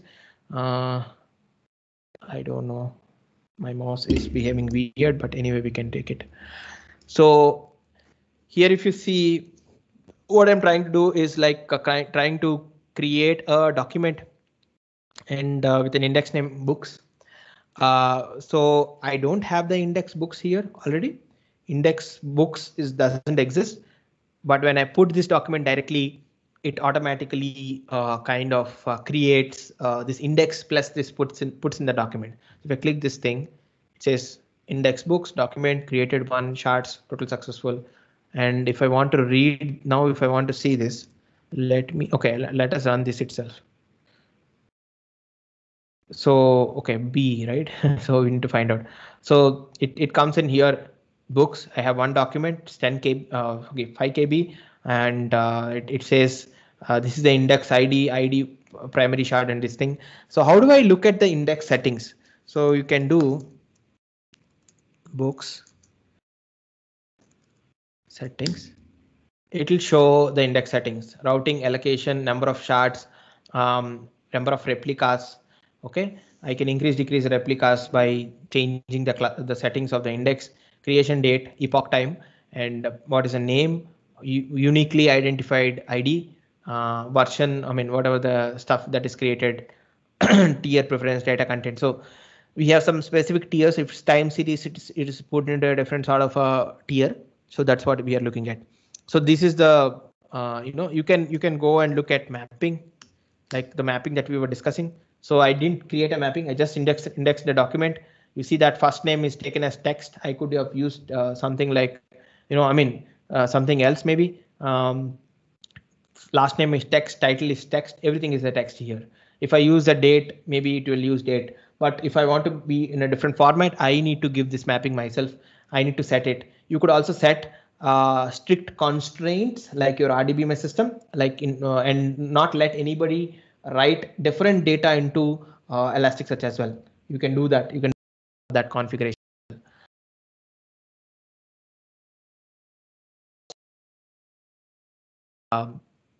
Update this document. I could also use create. So create is an endpoint, again, another endpoint through which I can create a specific document using one. So sometimes what happens is like people think that they are creating a document, but they update a document unknowingly because they don't know the ID and they use some ID that is already there and updates other document. Always use create if you want to do it. So if I want to create a document now, say I want to do _create. It says, no, this document already exists. You can't create this document. If I say 2 and I don't need to change anything, it's created even if it's the same data, right? So when I do the search on this particular endpoint, I'll see, okay, I think something wrong. So when I do this search, okay, this is wrong. So when I do search on this thing, it will give me the data and it will kind of like look into all of that. So I did something wrong, maybe. I'll come back to that. Okay, I'm using this thing. Okay, this is wrong. I don't need to give anything. If I have to give, I need to give it in the query DSL that I need to give. So that's where it is giving problem actually. So what else we can look into? So create, update, and you also have the update document. What it does is like if I want to add this update and add this particular value, I do that. If I have like say score open this and then say technology and say Elasticsearch and then say 1, and it should ideally update this thing. It says like okay, again I'm doing wrong stuff in the interest. I think it's post, but let me say, yeah. So Arvind, I have a small doubt. Yes. So this doubt is regarding the security part. Since that we are exposing that our endpoint to public and we are using the basic auth, right? Yes. So that basic auth anyone can easily get that basic auth, right? And while you are putting that basic auth, it will update in your header and then it will send. So if somebody gets that headers, I mean while you are transferring via network, and they'll be able to get all your credentials, right? First of all, I would tell you one basic thing. Shashank, I think, Billy, right? Santosh. Yeah, Santosh. So good. So I will tell you a backstory first of all. Yes, it's basic auth. It's going on HTTPS. It's not going on free. Your concerns are valid. I do understand. And third point is security is free again. So at least add basic auth. We deploy clusters with basic auth. At least start with basic auth. Even if you are building your own clusters, don't leave Elasticsearch clusters open to the public. I can go and show several clusters which are open to the public. Enterprise clusters, people are not knowing there is a security risk because attackers will attack anything that is unsecure, right? So that is a thing to note. Now that being said, we support Kerberos, we support most of the authentication mechanisms like ADs, SSOs, Okta, Auth0, whatever. We support all of that. So it's up to you. You need to configure and you need to do it. I'm just using for the demo purpose this one, but you can always have this create a much more enterprise security friendly clusters actually. Okay. Thank you. Cool. Any questions? This is a good question, Santosh. I think any questions? We have limited time. Please ask, and then probably we could kind of like figure out some things maybe before going that. So I'll simply see if delete works. The document is deleted, and we got the result. And what else? So you could also post bulk data like I have. Let me delete this index that I have created. Okay. Delete national parks. So delete it.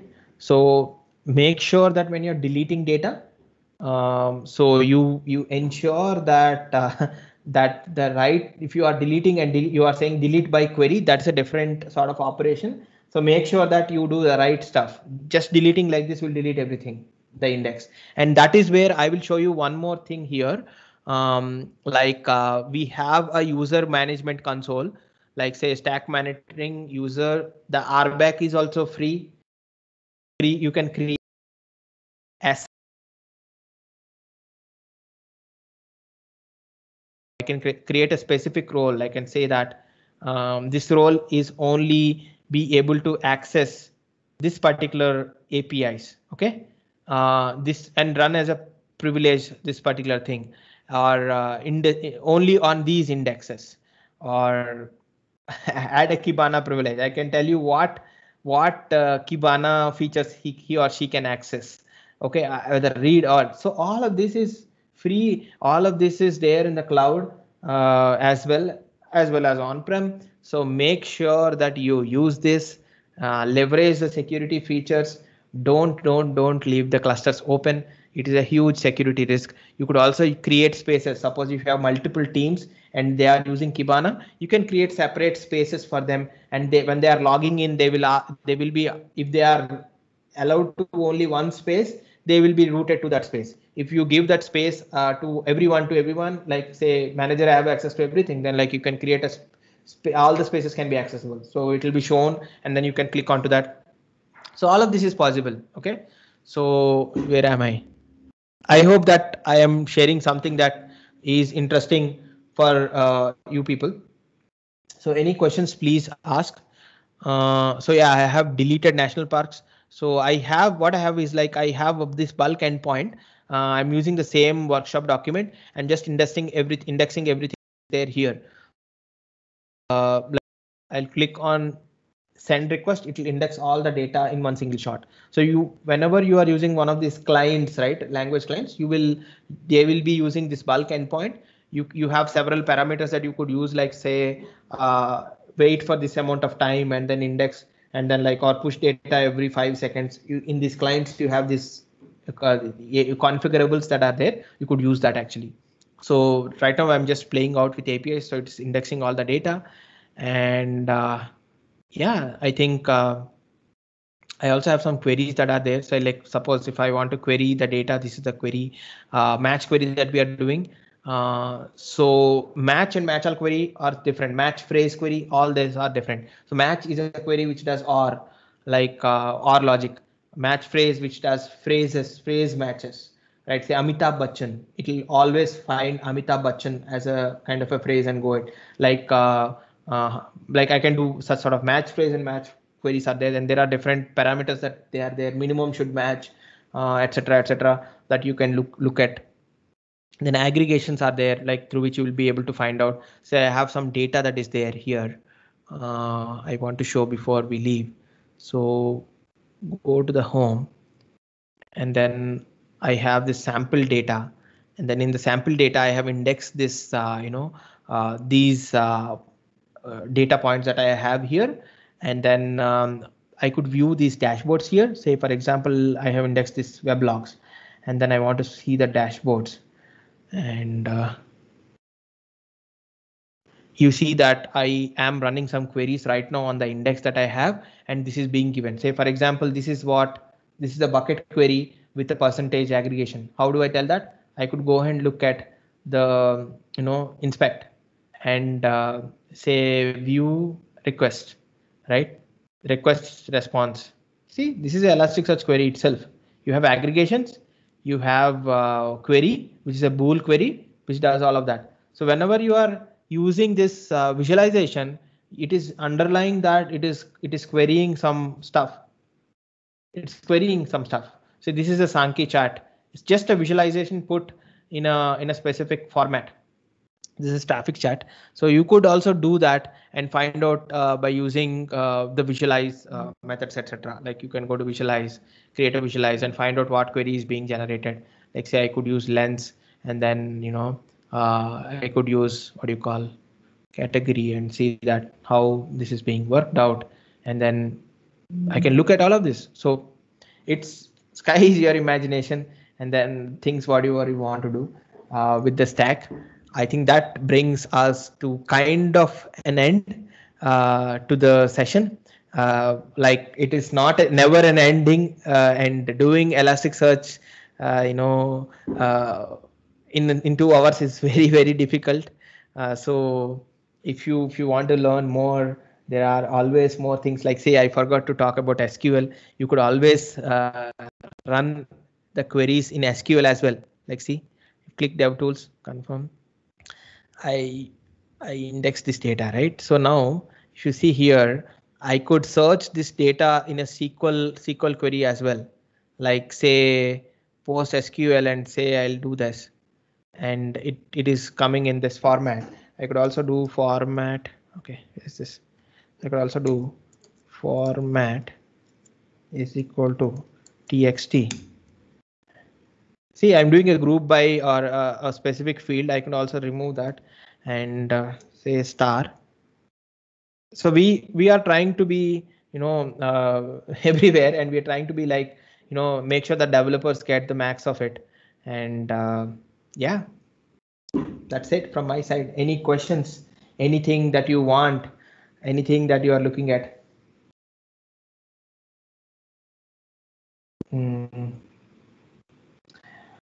Any questions? Anyone? Otherwise, we can end the session and we can come back in an hour. And I believe all of you or some of you were joining the next session. Is it?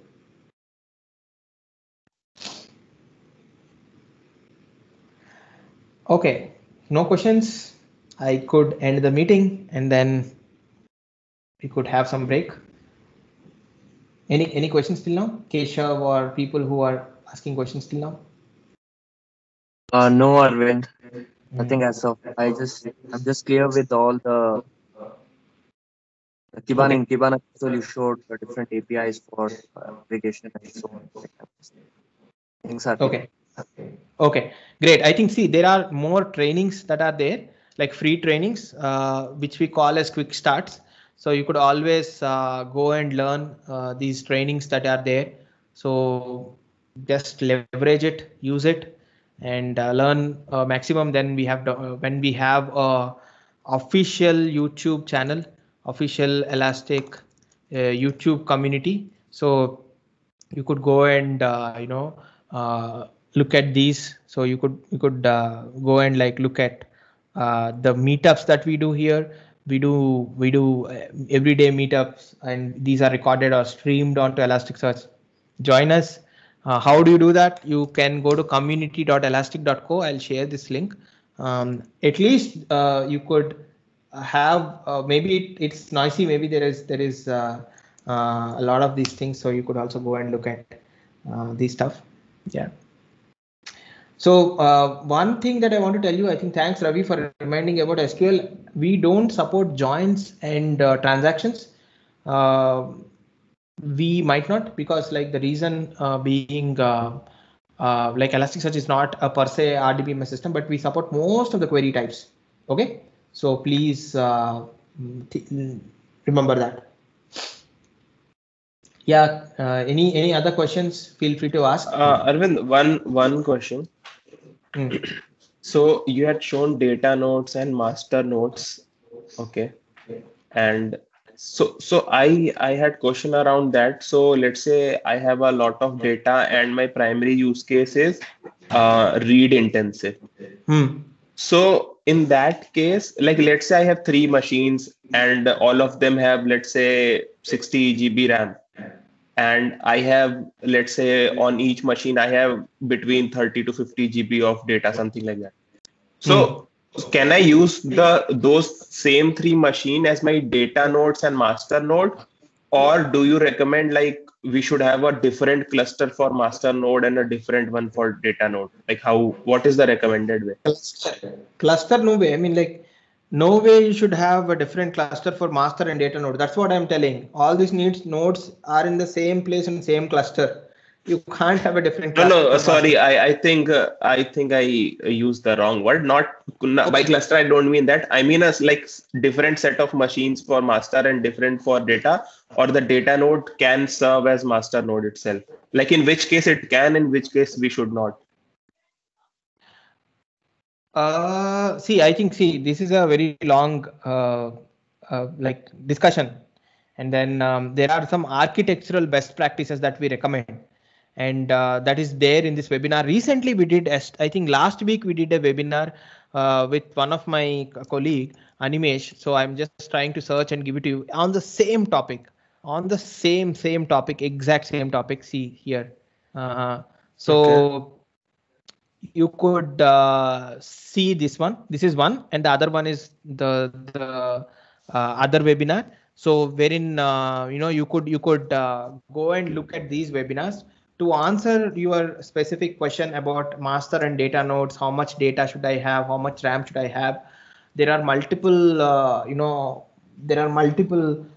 this thing. So what is your use case? Whether it's logging operational data like your time series, or whether it is search. So we need to find out that first of all, and then how much data you are going to ingest every day, how many users are going to use, and what is the query throughput that you are expecting, and then based on that you need to size the cluster. It is not difficult to find out this, because if I tell you that okay, go ahead with 6 nodes and say each node having this thing and all, you might not really get the right approach. So this is how we size the cluster. No, Arvind, my question was not around that. My question is not like cluster size, RAM and all. My question is like, is there any recommendation, like can I use the same machine for data node and master? Oh, very well. You can use it. You can always use the same machine for master and data node. You can definitely use it. In fact, we call it as omni role node configuration. We call it as. So under what condition should I have a separate master node, like on a separate machine? Like I wanted to know what is the situation. It really depends on your clusters. I mean, your growth of your cluster and like how much more you are scaling the cluster. Say for a cluster which is more than 6 nodes, more than until 3 nodes, it's okay. Everyone can become everything. Every node can do everything. And 5 nodes still okay. If it is more than 6 nodes, then you need to start to have a dedicated master nodes. I have seen people running 15 nodes, not having dedicated master nodes. So people do all sorts of stuff. So I would recommend 6 nodes is the ideal threshold to have roles, and start dividing roles into the thing. So when you have 6 nodes, start seeing that, make sure that you have 2 or 3 master. You have a dedicated master in one of the 6 nodes is doing a dedicated master. Add more than 6, you add coordinated node. One coordinated node would be enough to balance out the data to ideal locations. So these are all things to do. You can always run until 6 nodes.